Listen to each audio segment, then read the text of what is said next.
जब हम biomedical waste के बारे में बात करते हैं तो एक बहुत बड़ी समस्या है। एक तो पहले से ही हमारे देश में लगभग 600 टन बायोमेडिकल वेस्ट रोजाना प्रोड्यूस होता था और अभी के का जो माहौल है कोविड के कारण, जो सेंट्रल पोल्यूशन कंट्रोल बोर्ड का कहना है कि लगभग औसतन 220 से 230 टन हर रोज जो है बायोमेडिकल वेस्ट जनरेट हो रहा है। ये जो नंबर के बारे में हम बात कर रहे हैं, ये मेडिकल इंस्टीट्यूशंस, हॉस्पिटल्स या नर्सिंग होम्स के बारे में की संख्या है। बहुत सारा बायोमेडिकल वेस्ट इस सेकेंड वेव में हमारे घरों में जो होम क्वारंटीन है या बाकी जो लोग ने अपना उपचार घर में किया है वहां भी जनरेट हुआ है। तो एक बहुत ही एक कूड़े का और एक हैजर्डस कूड़े का एक हमने एक अंबार लगाया है जो कि हमारे लैंडफिल्स में जाएगा। और जो अभी बहुत सारे स्टडीज देश विदेश में हो रहे हैं उसके अनुसार ये बहुत सारा वेस्ट हमारे वाटरवेज, मतलब हमारी नदियां या फिर हमारे समुद्र में जाके मिलेगा।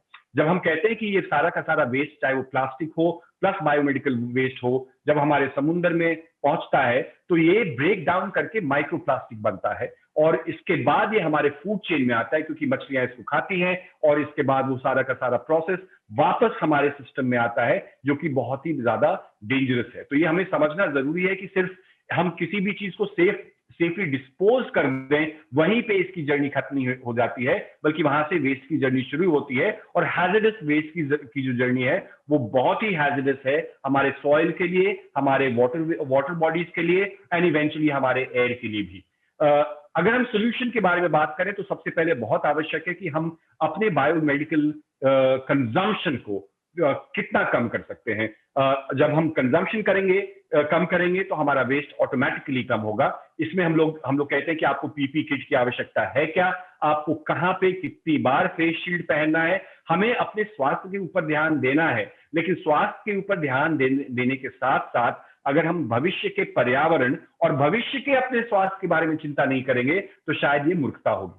साथ ही साथ हम अपने जो सर्जिकल ग्लव्स हैं उसको हम कैसे डिस्पोज करते हैं, क्योंकि बायोमेडिकल वेस्ट का राइट ट्रीटमेंट जो है, जो कि सरकार द्वारा निर्धारित जो प्लांट्स हैं, लगभग 200 ट्रीटमेंट प्लांट्स हैं हमारे पूरे देश में, वहां पे उसका ट्रीटमेंट होना चाहिए, ना कि हम इसको अपने गली चौराहे या फिर कूड़े के ढेर में नॉर्मली फेंक दें और ये लैंडफिल में चला जाए और डिकम्पोज हो जाए। क्योंकि ये आपके नॉर्मल सब्जी, कटे हुए सब्जी और बचा हुआ चावल नहीं है। ये बायोमेडिकल वेस्ट है जो कि हैजर्डस है और उसको केयरफुली मैनेज करना, इंसिनरेट करना बहुत ही ज्यादा आवश्यक है।